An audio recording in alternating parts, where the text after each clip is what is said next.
Hi, I'm Randy Altman with Host Perspective. We're here with Conductor's Mac Moore. Mac, thanks for joining us. Yeah, thanks for having me, Randy. Yeah, so it's weird times, 2020 for all. A little bit. A little Yep, bit. a little bit. But you guys, I mean, you've been playing in cloud since the beginning, rendering in the cloud. It's Yeah. a lot more people now are working from home. They're embracing cloud workflows.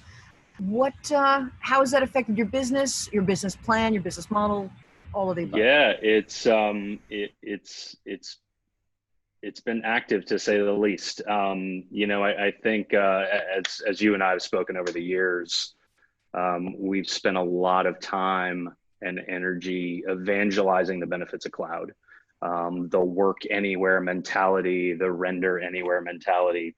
And we were still, even with movie labs putting out sort of a formal 10-year outlook and where everything is going and people doubling down on it, it's been a really slow progression.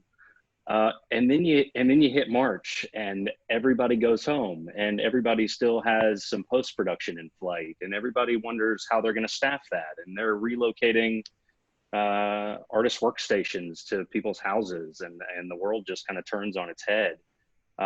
So it has been a crazy transition over the last 3 months, in all honesty, and it's pushed a lot of the envelope for us in particular. Kind of building a product and building a brand around the hybrid model, the ease of use model, and going from sort of a local first to bursting to cloud. Suddenly, you have people running virtual workstations. I had conversations with studios.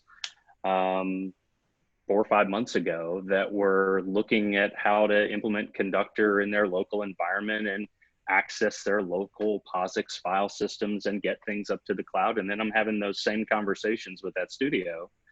And it's flipped to, okay, well, I'm running a virtual machine in this cloud provider. How do I go from this to accessing Conductor here? And I have everything in this storage facility in the cloud.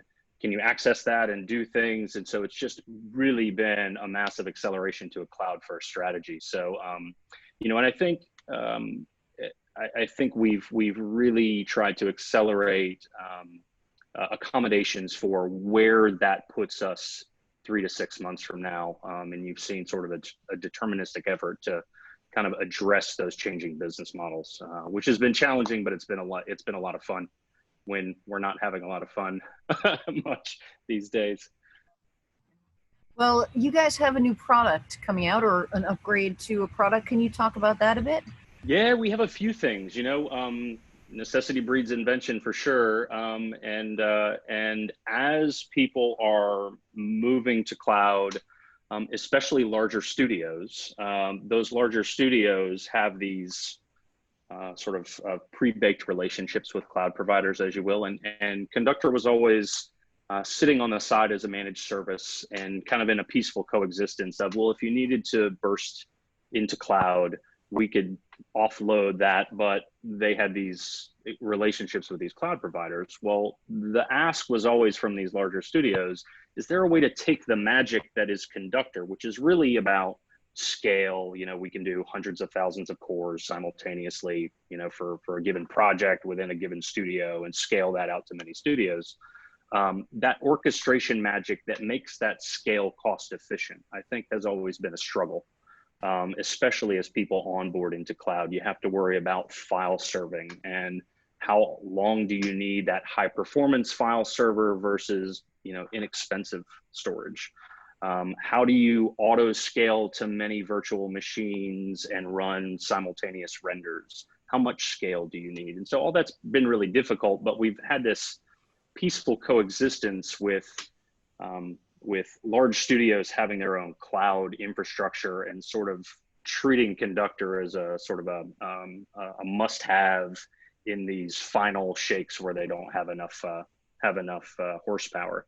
So what we've actually done is we've created a product called Conductor Enterprise, and it's more software as a service than it is a cloud-based service, where we're actually taking the secret sauce that is Conductor from an orchestration standpoint, and we're actually implementing it within a large studio's cloud account. So that solves a few problems. That solves, typically a lot of these pre-existing agreements with large studios and cloud providers come with spend commits or usage commits.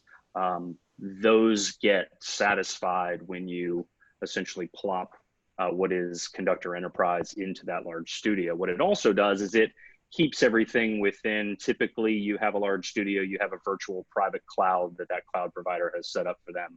So you get access without worrying about security measures going in and out of Conductor. Obviously, Conductor on its own checks all the boxes from a security standpoint, but that extra peace of mind knowing that everything is within their VPC is super critical for these large studios. What it also still does is allows that studio to leverage Conductor's usage-based licensing. If they use a certain renderer for 5 minutes, they're only going to pay for 5 minutes of that render engine, rather than trying to negotiate with the software vendor on predetermined forecasts of X number of seats over the coming years. So that's really scratched an itch for these large studios, and we finally, with the pandemic and all that was pushing towards the cloud, we made that happen last month. I think another big thing from a cloud standpoint is we have enabled a fully virtualized environment. So now Conductor can run within a cloud-first virtual machine. We actually have some white papers and demos floating around the web places if people are interested.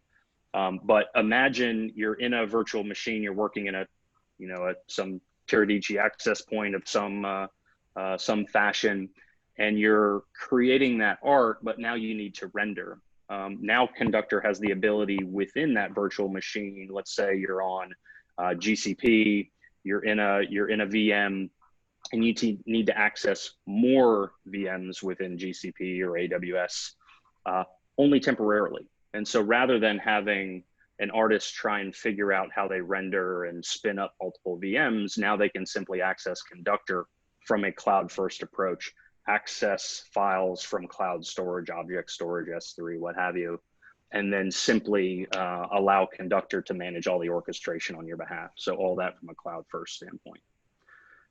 So those are really the mechanisms that the pandemic has driven us to.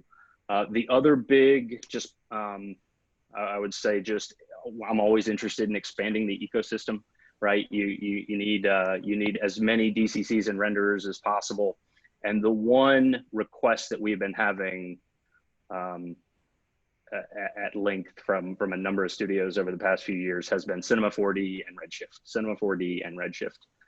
So Maxon and Conductor engaged a couple months back. We thought it was high time to ink a partnership. So coming this Tuesday on the 11th, depending on when this airs, we will be announcing full Maxon support that includes GPUs running on Conductor. So that's fantastic news, and we're really excited to finally solve that for those Cinema 4D and Redshift users.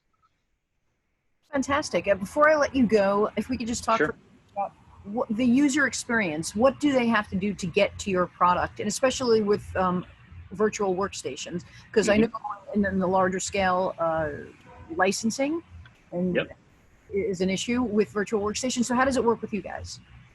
So with us, when we're really a turnkey service. I mean, we have extensibility. It's not a black box. We have extensibility through APIs. If people have custom pipelines and plugins they want to work with, we certainly accommodate that, because you'd really fall flat if you couldn't do that in the visual effects space.